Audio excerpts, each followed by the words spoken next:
Good afternoon. Calvin Watkins, Dallas Morning News. How important is it doing these voluntary sessions that you get your veteran guys here at 90% or whatever percentage you're looking for? Well, I think they set the example for the young guys. I think that's part of it.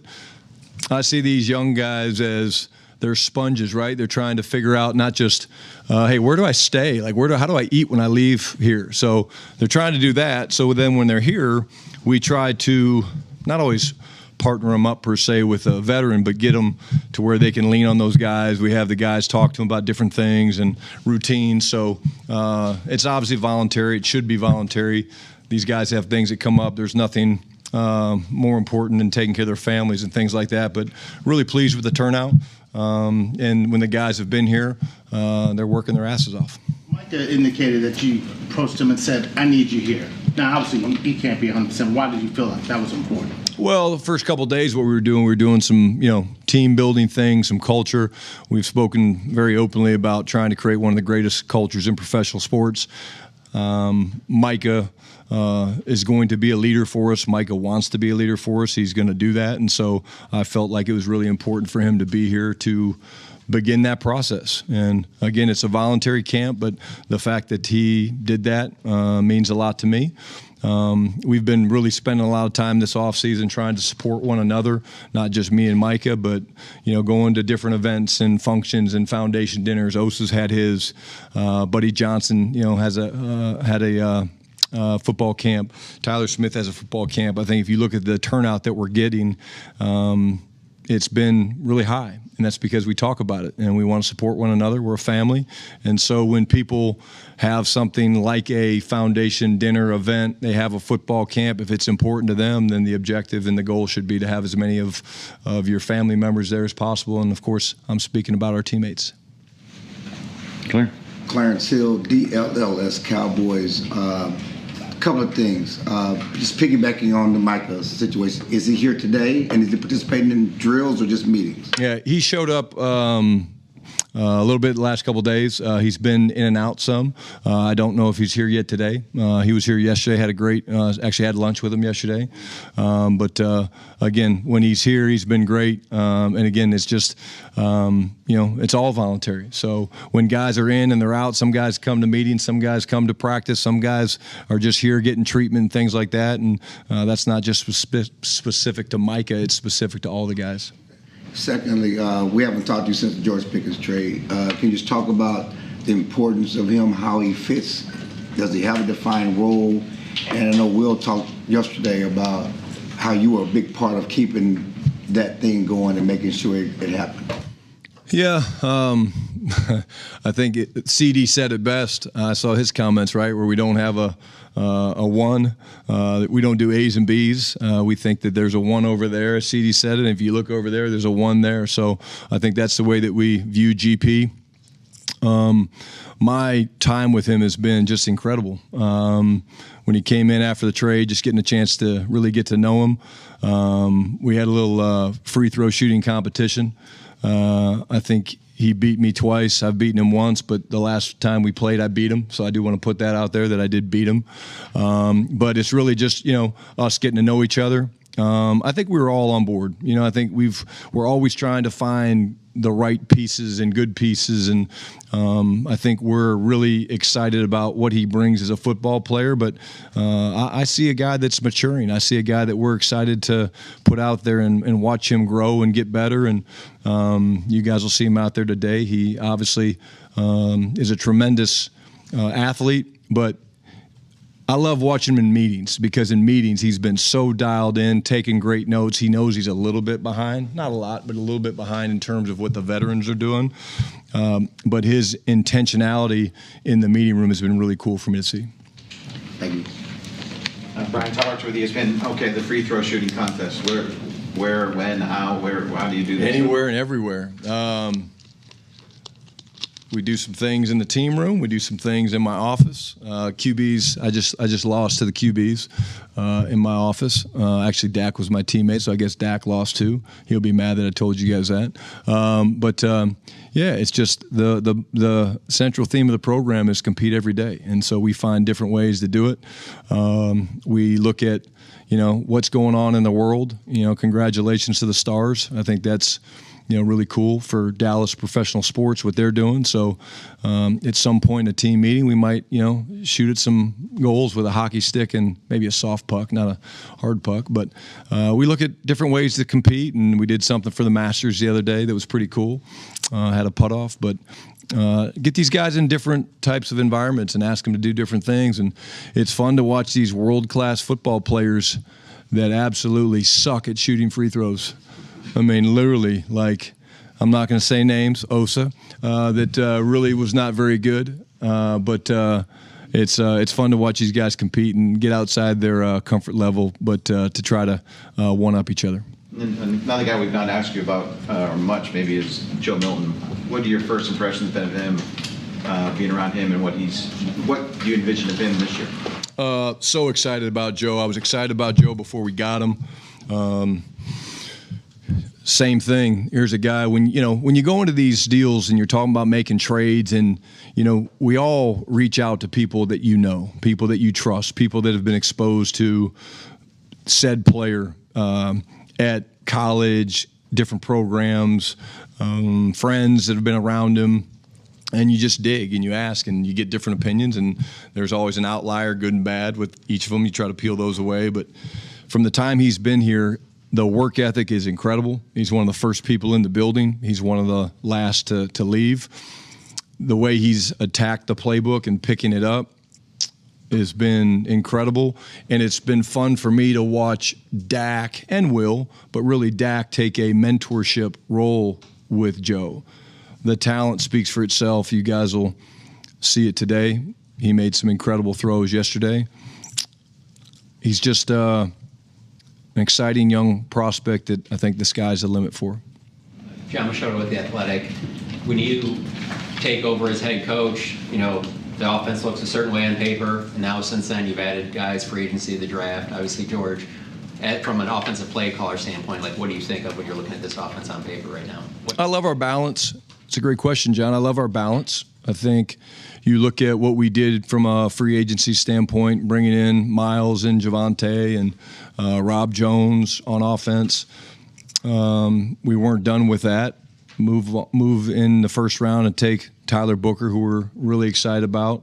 I need to find out if the Turtles are here. I don't know if the Turtles are here. I need to ask him that. But getting GP was big for us, but again, it speaks to competition. We're trying to create competition at every level.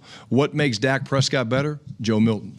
What makes CeeDee Lamb better? George Pickens. What makes Jaden Blue better? Having Javonte Williams. And so I think as you look at what we're doing, Jerry and Steven and Will have done an incredible job of creating that competition across the board at multiple spots, and that's what you're going to see today. You'll see guys that are taking first-team reps. Are they the starters? No. They're just taking first-team reps today. Do we change it up? Of course we do, because we're all about creating competition.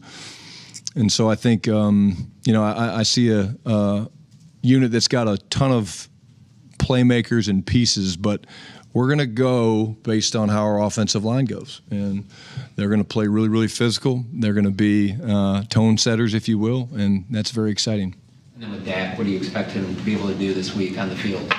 He looks good. He's, again, you guys will see him out there today. He's doing his normal stuff. He's getting most of the work with the ones. We're rolling some guys through there, but you'll see him. He looks good, and I think he's progressing nicely. Tommy Yards, DallasCowboys.com. Brian, what are you looking for from these running backs? Are you leaning more maybe towards by committee to start, or what have you seen in the early goings from even some of the rookie guys too, like Jaden and Phil? Yeah, it's too early to tell. I think last year we went into it thinking it was going to be by committee, and then at the end of the year we changed that. I think it's really early. We want these guys to compete. The thing we know about Javonte and Miles, right? They've been there, they've done that. They've both had very successful seasons. They have a little bit of a head start because they've been here since the start of phase 1, so they're a little bit ahead of Phil and Jaden. But when you look at what you see from Jaden and you see from Phil, you see that it's going to be a really fun offseason, a fun training camp. But again, I think I've said this in here before, like, you're not going to find out much about running backs watching them compete in shorts. Like, it just, it's not how the game is played. So we won't really know. I think the numbers were 68 days away from our first training camp padded practice. And so, it's one that you have optimism, but you also don't get too far ahead of yourselves when you're talking about the running back position. And again, I'd be remiss for not talking about Hunter Lepke. Here's a guy that, he's playing some one back for us. He's playing some fullback. He's playing some tight end. And all he does is do everything well. Nick Harris for Star Telegram. When it comes to competition this early in off-season program, is there anything a guy can really do to separate, or is it really just kind of looking at tenacity and things like that on the field? I think it starts. The answer to the question is the way we're limited with what we can do in terms of contact and stuff, which I'm okay with. It's more about the understanding from the mental aspect of the plays and the system, and you'll see our guys. We talk about having competitive practices, not combative practices. You're not allowed to have combative practices. The league, the NFLPA and the league has made that very clear to us. So we're competing every day to throw the best practice of anybody in the National Football League. And yesterday was a good start. Today, we'll see how we do today. But again, at the end of the day, to me, it starts with the first thing with our identity as a football team is we want to play smart. So when we look at today, going into OTA 2, how did we handle the OTA installation? How do we handle the carryover stuff from yesterday that we apply today? Now moving into a third down day, which you guys will see us working that situation today. It's more of that, because you talk about intensity and things like that. You got to be mindful of that as a coach, and I can't ask these guys to go too far. So you have to teach them how to practice. I've said it, I'll say it again, like, what's going to separate us, in my opinion, is the way we practice. And right now we're practicing in an OTA format, which means there's limitations to what you can do. But it doesn't mean we can't do it better than anybody in the world. Garrett Podell, CBS Sports. Brian, cornerback was one of the positions where you made a lot of offseason additions. How do you feel about the health of the position, where it's at now, and who will actually be able to participate at this point in the offseason program? I feel good about it. I think the draft was big for us with Savone. I think, we wanted to, add some depth at that spot. Kaiir Elam has been just awesome for us. We do a thing where we kind of monitor the top speeds each week that our guys have hit in phase 2 out there running, and he's had one of the fastest times each week, which is great. Trayvon Duran, getting Kalen Carson back, he's moving around a lot better now. I feel like, again, we won't know. We won't put timetables on the injured guys, but I think you'll see early on in training camp that the depth should be there for us. Saadi's of The Athletic. Hey, Brian. You've talked about culture a lot the last few months. Just curious, when you acquire a guy like George Pickens, who has some question marks in that regard, where he's coming from, how do you integrate him, and how do you make sure it's a smooth transition? Well, I think we did a ton of research into GP. Again, my interaction with GP has been incredible. I think he's going to fit in awesome with what we're trying to do here. You guys have talked to him, I think, over the phone, and he's all about, a new opportunity. So, we all change, we all adjust, we all grow. I'm thrilled with the way the guys have responded to him. Again, him and CD. It's a chance for he and CD. They've trained together. They're spending time together. I don't know what event they were at the other day where, they were some baseball game or something. But when we did our homework on GP, we don't have those concerns. And we're bringing him into a culture that we feel like he'll thrive just like everybody else. Why? Because it's important to us. And we're going to get to know him and learn his story, just like we're learning the stories of Solomon Thomas and, David Overstreet and everybody else. And when it does come to culture, how important is Dak just to the entire operation of you setting that tone the way that you want to?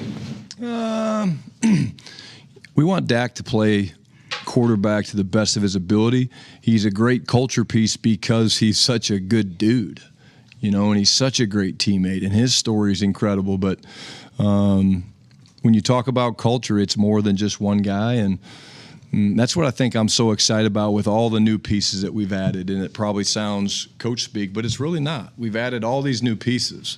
So it's our job as a coaching staff to get these guys to hang out together outside of the building, spend time together in the building, get to know each other. Coaches get with their players, go to dinner, do things together, because we have to learn each other's stories and each other's scars so that we can truly learn how to work together and love one another and support one another. We're all going to have good days and bad days, and that's not just something we talk about. It's something we do. I take a lot of these guys to dinner. Why? Okay, it's important to me. Do I have things I could be doing? Of course I do. But there's nothing more important than me getting to know some of these players. Scholar. Skyler Dixon with the AP. You're kind of jumping into the deep end on the business of football, and in your debut as a head coach with Micah's situation, I just kind of wondered your philosophy with that. Is that something you just kind of a taboo topic, or is it something you from time to time kind of see where Micah's headspace is as it relates to that kind of thing? No, I'm open and honest with all the players. When Mike is here, I want him to be the best version of himself when he's here. This is no different than Zach, a couple years ago, and CD. Like, this is big business. This is a National Football League, and there's negotiations, and there's things that go into it, and we all have advisors. I have an agent. We have advisors, we have agents, and so it's our job to support all of these guys. Again, take Micah's name out of it. It doesn't matter. Insert name, and I'm going to support him and talk to him. And, hey, what do you need from me? What can I be doing for you? Hey, I'd love to have you here for this. If you can't be here, I get it. It's all voluntary. And I think people do well with very clear, bright lines. And if I'm calling a player and begging him to come, but yet I don't take the time to go and support him at a foundation event or go take him to dinner, then do I really have what's in their best interest? And if our players ever say I don't have their best interest, then I'm not doing my job, and I'm not being authentic to myself. You've had a chance to build a really strong relationship with Dak over a few years. I just wondered how that's maybe changes or evolves as you become a head coach versus being an assistant. No, I don't think so. I think, like I said, I'm who I am, and Dak knows me maybe closer than more guys because I've spent more time with him just in terms of being in meetings and stuff. But there's really not anything that I wouldn't share, that I share with Dak, that I wouldn't share with anybody else. So I think, my relationship and, as a head coach is just as important with Osa and with Jaden Blue and Javonte Williams and Tyler Booker and insert name as it is with Dak. Coach Sydney Staples, D210 Sports, as you have gotten to know a player like George Pickens, what is something that you've learned that has maybe surprised you about him? It's a good question. I'm just beginning to get to know him. I feel like when you learn someone's story about just, their life and their journey and how they got here, I think there's always things that surprise you. I know a number of people that were at Georgia with him that just love the kid. They think the world of him. And my time, like I said, has been incredible just being around him. But it'd be a better question to ask me in another couple weeks when I've had a chance to spend more time with him. Because to me, that's going to be when I really truly feel like I can say to you, Sydney, hey, yeah, I know him, and here's what I'm most excited about. And whenever you're kind of looking at finding these places to take these players out to dinner, are you going off of their preference for a dinner spot? Do you have a go-to? Well, I can't tell you exactly where we'll be. I do always pay, so that's cool. I do always pay. We do change the menu up a little bit, but we try to get 4, 5, 6 guys together and just go talk about life. Football rarely comes up. These guys, we do plenty of football. We do football all day long. What I want to know is why Javonte named his dog what he named his dog, and why, what did this story come from, and all those things. I don't remember what Javonte named his dog. That's terrible. But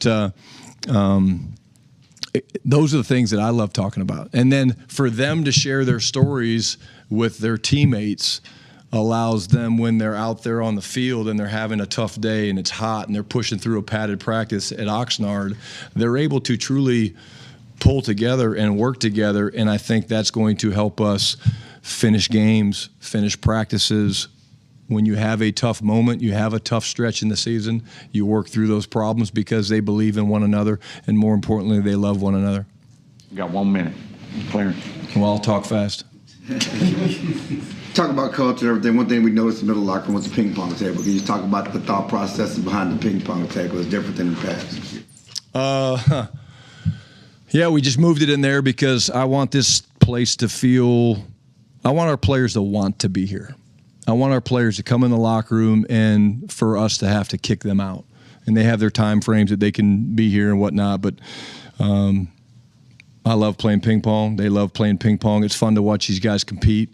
It's fun to watch the interaction with the offense and defense, and watch the talking that goes on. The guys that can finish, that have maybe a 9-8 lead with 2 more points needed. It's fun to watch those guys step into that arena and compete at things that maybe the world doesn't know they're good at. And that's one of the cool things that Micah does. He thinks he's the best ping pong player in the building, and there's a handful of guys that would disagree with that. Where was it before? It was in the Players Lounge. Thank you, guys.